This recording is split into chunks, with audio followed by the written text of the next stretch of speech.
If you had told me that one day I would marry the man of my dreams only to end up in his father's bed, I would have laughed in your face. Maybe even thrown a drink at you for the insult. My family and I used to scoff at women like that, certain we were nothing alike. Certain. But certainty is just another word for naive. I met Ethan working for his father, Jonathan Whitmore, the man who changed my life. When no one else would even look at my resume, he gave me a chance. He gave me more than that. He gave me a future. He gave me Ethan. Ethan, who stayed by my side through my mother's final days. He was there when I couldn't bear to be. There in the room when she took her last breath, holding my hand when mine was too weak to hold hers. She slipped away faster than any of the doctors expected. And somehow it was Ethan's charisma, his humor, his endless little adventures that stitched me back together, until the wedding band slid on, and the bank account closed. Jonathan had been clear. Marriage meant the end of financial support. Time to stand on our own. Ethan agreed with a smile and a handshake, but no plan behind his promise. It showed faster than I expected. He showed up drunk to a client meeting, the client, the one that could have secured our futures in one handshake. Slurred through introductions, forgot vital information about the business, called the client by the wrong name twice. I still remember the look on Jonathan's face, something between pity and disgust. The contract was lost. So was the job. Ethan unraveled after that. Laziness, bitterness, resentment. Each failure was someone else's fault. Mine, his father's, the universe. He slept late, drank earlier, picked fights over nothing when I came home from work exhausted and worn down. Long night with Daddy again? He'd sneer, arms crossed, breath sour with beer. Or is it another work trip you forgot to mention? The arguments became routine. His suspicion growing like mold in the corners of a house no one cared for anymore. He started going through my phone, late at night when he thought I was asleep, deleting call logs, checking texts, sniffing for proof. I wasn't innocent. Not anymore. But at first, there had been nothing to find. The work trips were real. The meetings, the strategies, the victories, real. But somewhere along the way, reality slipped into something more. It happened one night in Chicago. Another client landed, another bottle of champagne between us. 1 second, we were laughing. The next, Jonathan had me pressed against my hotel room door, my breath catching hard in my chest. Then the wall. Then the balcony railing, cold metal biting into my back through the thin silk of my dress. The moonlight glistened on my bare chest as I rode him back and forth in the balcony chair, the city stretched out below us, distant and silent and uncaring. My fingers tangled in his hair. His hands gripped my hips like he could brand his name into my skin. It was reckless. It was wrong. It was inevitable. And I didn't stop it. Not that night. Not the ones that followed. Said it would stop. Lied. Again and again. Easier every time. Until the night Ethan found the messages. The ones I didn't have time or the heart to delete. Work trip updates. Hotel room numbers. Times. Addresses. Lingered words too tender to excuse. I woke up that night and he was sitting in the dark, phone in hand. I didn't even notice him at first. Just flicked on the light, tired, aching, guilty. "How long?" he asked, voice low, shaking. Not angry. Not yet. Just broken. I couldn't lie anymore. Not to him. Not to myself. "Long enough," I whispered. He laughed then, a sound so ugly it made me flinch. Threw the phone at the wall, watched it shatter into 100 useless pieces. "You deserve each other," he spat, shoving past me, grabbing a duffel he must have packed already. "Hope he screws you over the same way you screwed me." He paused, standing in the doorway, breathing hard. "I hope you both rot in hell." The room tilted. The air rushed out of my lungs. I opened my mouth to speak, to scream, but he was already gone. He slammed the door behind him. And just like that, he was gone. No calls, no emails, no letters. I heard through mutual friends he moved across the country, started fresh, refused to even speak the Whitmore name. Jonathan never asked me to choose, never made promises he couldn't keep. He just stayed. Stayed when I cried through the nights. Stayed when I hated myself. Stayed until staying didn't feel like punishment anymore. Until love bloomed from the ashes of every terrible choice we made. I became Mrs. Whitmore. Again. Only this time, I married the right man. And Ethan? He never spoke to either of us again. Not once. Not even when the invitations came. Not even when our daughter was born. I always thought it was cruel inviting him to be a part of our lives. But Jonathan insisted, said he wanted to make things right between them. He was his only son. So the invitations kept going. And eventually, he showed up. It was 2 a.m. Jonathan's low, hurried whisper, "Can you keep your voice down?" jolted me awake. I slipped out of bed and padded downstairs, ready to tell him to lower his voice before he woke our daughter.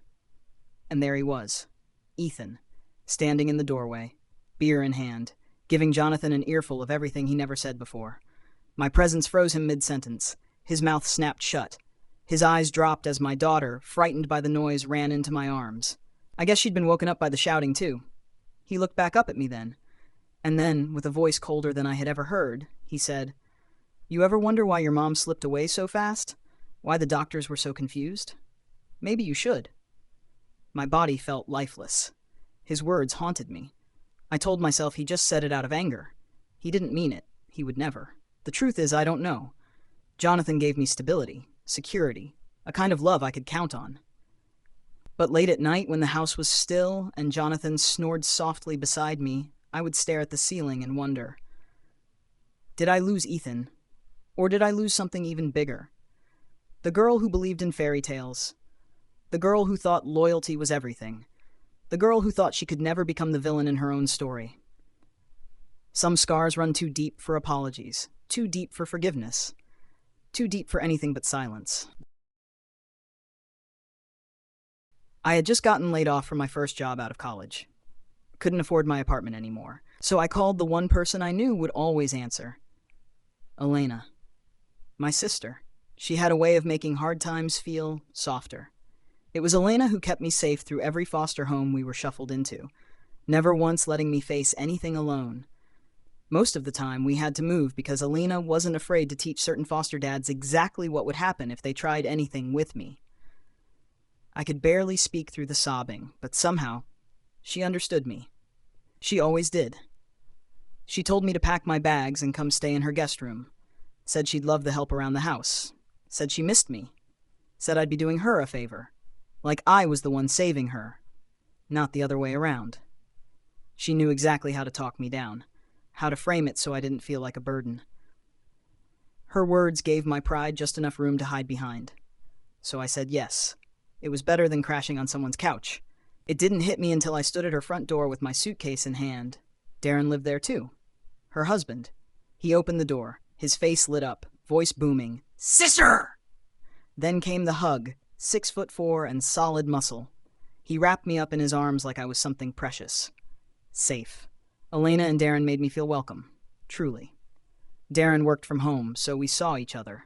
A lot. We'd talk in between his meetings, laughing, sharing stories. Somewhere in those moments, I started to see what Elena saw in him. One day I joked, "I see why my sister fell in love with you." He smiled. Me too. We locked eyes. It lingered. Too long. The ping of his computer snapped us back to reality. I laughed it off, shoved it down, buried it somewhere dark. But it grew anyway. He made breakfast every morning, greeted me like it was day one all over again. Every smile, every touch chipped away at what little willpower I had left.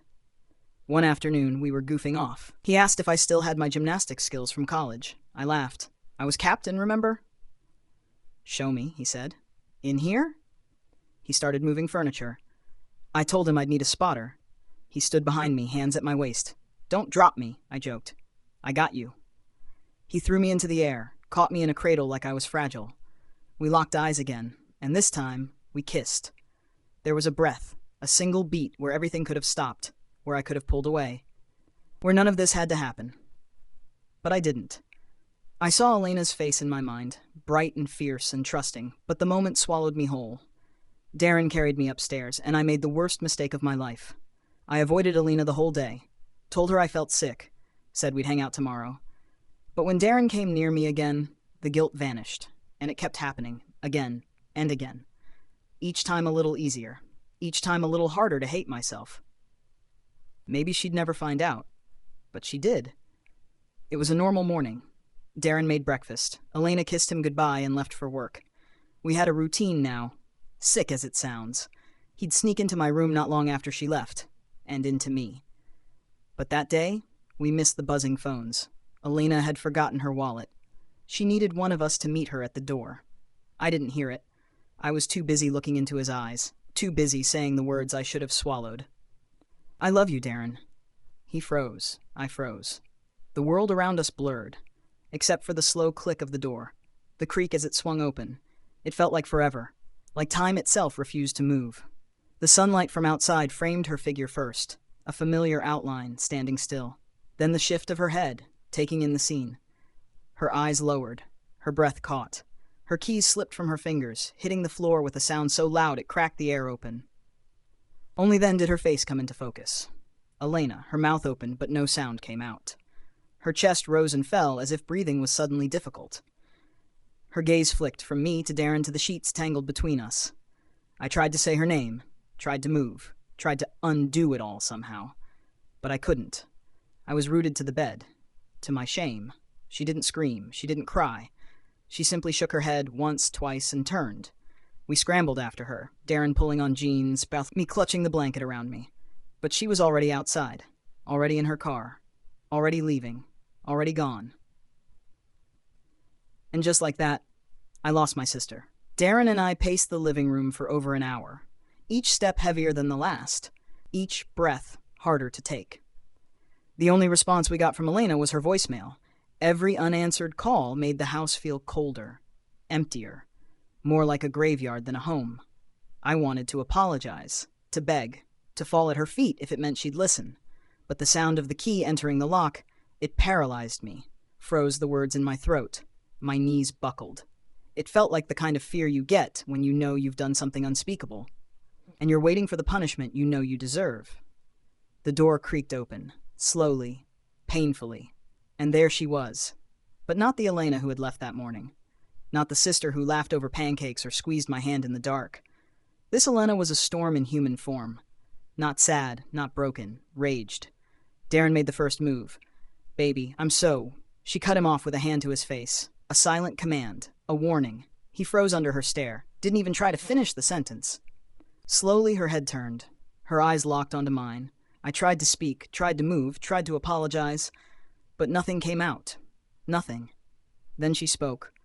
Her voice low, trembling with rage, deadly calm. Get your shit and get the fuck out. I broke. Tears blurred my vision. I don't have anywhere to go, I choked out. Her voice cracked like a whip across the room. Get the fuck out!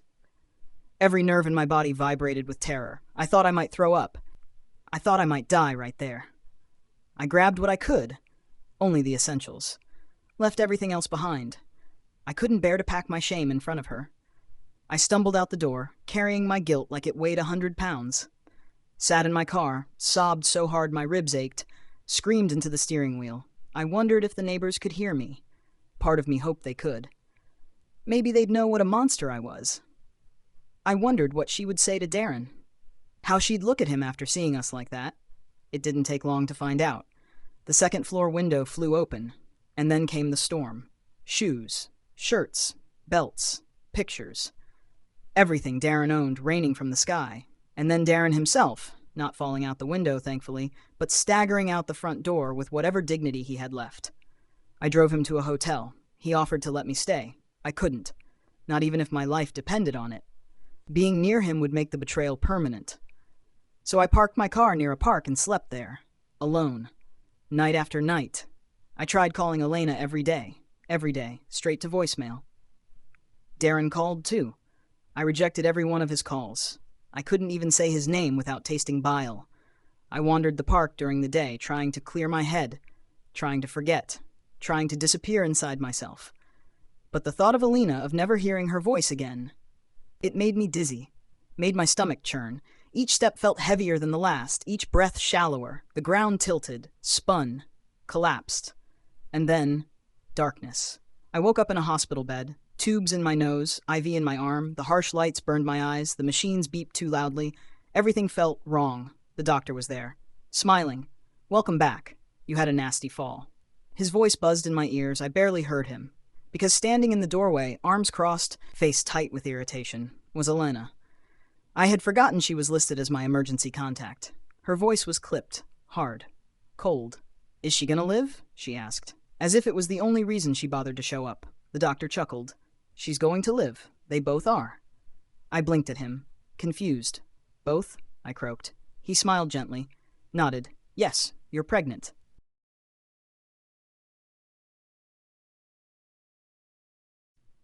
I should have known something was off when I caught her taking selfies in my bathroom. Same lighting, same robe, same natural background I use when I post. I said, cute pic. She said, just trying to match your aesthetic, cousin. No, ma'am, you're trying to match my man. Let me rewind. His name was Zay. Fine, tall, built like he belonged in somebody's music video. Tattoo on his neck that said loyalty, which should have been my first red flag now that I think about it. We'd been together 2 years. Ups and downs. Yeah, but I held him down. Helped him get his LLC, designed his logo, even built his damn website. Enter Jasmine, my cousin. Heavy on the quotation marks because ain't no way we share blood and she moved like this. She popped back up after 4 years in Atlanta, talking about fresh start. Moved into the apartment downstairs from me. At first, it was cool. We'd do little wine nights, gossip, post boomerangs, clinking glasses like we were besties. But it didn't take long before the weird started showing. She started laughing too hard at Zay's jokes, sitting real close on the couch, wearing crop tops when she forgot her jacket upstairs. Then one night I caught her in the kitchen wearing one of my hoodies. Zay's hoodie. Oh, this yours? She said, blinking all innocent. I just grabbed whatever was on the chair. Girl, bye. I played it cool. But after that, I was watching. That's when the Instagram shadiness started. She posted a pic in a hotel robe, his hotel robe, with the caption, when he got good taste in everything, even bathrobes. 2 likes. Hers and his burner account. Yes, I knew it was his burner. He still used the same username from Xbox. So I did what any sane woman would do. I snuck into his phone while he was in the shower. Messages. Calls. Cash App history. He sent her $60 with the message for them pink nails I like. I had pink nails the same week. Betrayal number 1. I screenshotted everything, didn't say a word, just started plotting. First move, I invited her to brunch, put my phone on the table, screen facing up. Let a text from Zay pop up that said she's asleep. Slide through. Her dumbass flinched so hard she knocked over her mimosa. I looked her dead in the eye and said, Damn, you good? Seem nervous. She stuttered. I smirked. Let her sit in that heat. That was betrayal number 2. Because instead of backing off, she doubled down. Started throwing subs on Facebook. Some of y'all be laying next to a man who be laying next to me. Got folks commenting like, Oop, who you talking about? And she had the nerve to heart react their comments. Then she posted a TikTok in my apartment, my damn bedroom mirror, lip syncing to, You in his DMs, I'm in his bed. I lost it. Pulled up to her job, because guess who helped her get it? Me. Used my Friends Connect to get her hired at a boutique downtown. I walked right in, handed her manager screenshots of her talking trash about customers on Twitter and stealing clothes for photo shoots. Gone. Fired. On the spot. Then came betrayal number 3. It was my friend Bree who told me. She called me whispering like she had national news. Girl, why Jasmine just posted her baby shower invite on her story like nobody would notice? I damn near dropped my phone. Scrolled straight to Jasmine's story. Sure enough. Pink and gold invite. Baby girl on the way. With a caption that said, Surprise, y'all thought I was gaining weight, LOL. #baby bliss. And the location? Same hotel. Zay took me to for our anniversary last year. Now here's the kicker. A few weeks before all this, Jasmine left her laptop open in my kitchen during one of our girl nights. She ran to the bathroom, and me being me, I peeked. Sis had a folder named Baby Stuff. Inside, ultrasound photos, OB appointment reminders, and a picture of her pregnancy test with the date scribbled underneath, April 12th. So yeah, I knew exactly when she found out. I blacked out, but not before pulling off my masterpiece. I made a group chat. Me, Jasmine, and, drumroll, Trez. Yep, Jasmine's backup man. The one she told me not to worry about. The one who had no idea he was playing stepdaddy to a maybe baby. I dropped everything in the chat. Screenshots, DMs, Cash App receipts, hotel bookings, pregnancy test photo. And a little note at the end. Hope y'all enjoy the baby shower. Just don't forget to play Guess Who the Daddy Is at the end. Zay left the chat. Trez went nuclear. Jasmine blocked me like she was the victim. She showed up at my place screaming, talking about, you ain't have to do all that. I opened the door slow, looked her up and down, and said, oh, I did, and I'm just getting started. She swung. Mistake, Because, baby, I've been waiting on that moment since the pink nail post. We fought, right there, in front of my neighbor's Ring camera. It went viral. Caption said, "Cousins throw hands over cheating scammer. Ho won?" I did. Obviously. Zay, gone. Trez, blocked her. Jasmine, jobless, exposed, pregnant, and alone. Me, I started dating a real estate agent. Moved out, got a view, posted a boomerang with a new man and captioned it, "This one ain't got no cousin fetishes." Petty? Maybe. But family or not. Don't come for me unless I send for you. 3 months later, new apartment, new man, new peace. My cousin Jasmine, still blocked, still bold, and somehow still finding ways to ruin the vibe, even without Wi-Fi access to my existence. I was finally healing. Zay, dusted. Trez, still spiraling. Me, booked and busy with a man who actually owns property and knows his child support status. Then came the group chat text from my aunt. "Can y'all please put this behind you before the baby comes?" Excuse me? Did I screw my cousin's man? Did I post subliminals in her mirror, in her hoodie, in her hotel bed? No. I exposed the clownery, that's all. Still, here comes my aunt. Family is all we have. Y'all grew up together. She's pregnant, sweetheart. And I swear, as soon as that pity line hit, my phone buzzed again. Blocked number. Jasmine. Girl used a text-free app like a scammer. "Hey, I know I'm probably the last person you want to hear from, but I've been thinking about everything, and I miss my cousin. I miss US. Miss us? Like we were some kind of couple?" I didn't respond. But she didn't stop. She sent a screenshot of her baby shower thank you cards, talking about, "I left yours blank just in case." Then a pic of her belly with my old necklace on. My necklace. She had the audacity to caption it, "She'll know who her real family is one day." Blocked her again. Twice. But then came the family cookout. I wasn't going to go. Had a whole excuse loaded about a nail appointment emergency. But my mom begged. Said, "Don't let that girl run you off your family's event." So I showed up, hair laid, outfit snatched, new man on my arm who smelled like cologne and real responsibility. And who's the first person I see holding a tray of baked beans like she didn't try to ruin my life? Jasmine. She looked tired. Limp hair, swollen ankles, eyes puffy from fake tears or failed filters. I couldn't tell. She waddled over with a forced smile and a weak, "Hey!" I said, "Oh, you not blocked in real life too?" She laughed, nervously. Tried to hug me. I sidestepped her like a pothole. "Oh, okay," she said under her breath. "So we still on that?" "Still?" I said. "Girl, the baby's not even here yet and you already begging for forgiveness." I made mistakes. "No, you made plans. You just didn't plan on getting caught." She sniffled, glanced at my boyfriend, then at my bracelet. "Nice charm," she muttered. "Looks familiar." "Yeah," I smiled. "It should have. You tried to steal it 3 Christmases ago." She rolled her eyes, but kept it cute. "I'm just trying to make peace. For the baby." I leaned in, real close. "You should have made peace with a condom, sis." She blinked. Tried to play shocked. Tried to clutch her stomach like she was the Virgin Mary under attack. But guess what? The whole patio went quiet. My uncle started choking on a rib. My aunt dropped her red cup. Somebody whispered, "Damn!" I smiled, picked up a deviled egg, and walked away, because I don't play victim. I don't do fake apologies. And I damn sure don't accept recycled relatives who only remember we're family when they got no one else left. Jasmine tried to pull herself back into the picture. But baby, this ain't Instagram. I don't uncrop. They say when a baby's born, it softens the heart. Not mine. The only thing it softened was my grip on blocking Jasmine's number. 'Cause somehow, she got through. And this time, she came with a pic. Baby in a pink onesie. Caption said, "Meet Harmony, she looks just like her cousin, right?" I damn near choked on my iced coffee. "Cousin? You mean the child conceived in my man's hoodie while I was helping you get a damn job? Miss me with that sentimental mess." I screenshotted the message. Sent it to my girl group chat with one caption. "Newborns don't need clout. Go heal." Blocked. Again. But I should have known.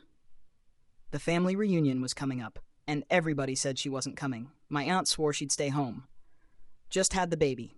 She's still healing. She won't cause a scene. Yeah. Okay. Cue Jasmine pulling up with a stroller, a fresh lace front, and a whole attitude. The moment I saw her, I knew it was about to get ignorant. She walked in like the prodigal daughter. Like her baby was her hall pass to forgiveness. She was hugging folks, passing around bottles, acting like she ain't split the family group chat like Moses parting the Red Sea. And of course, here she comes, marching toward me like she had peace in her diaper bag. I just want to talk, she said, holding the baby like a clearance shield. You want to talk? I said, sipping my drink. Or you want to perform? She tilted her head. I'm a mother now. And?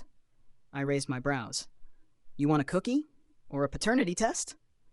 Gasps everywhere. Cups froze midair. Somebody turned down the Bluetooth speaker. Even the potato salad looked shook. Jasmine's eyes welled up. She's just a baby. She didn't ask for this. And I didn't ask for a cousin who acts like she got no home training, I said. Yet here we are. She sniffled. She deserves to know her family.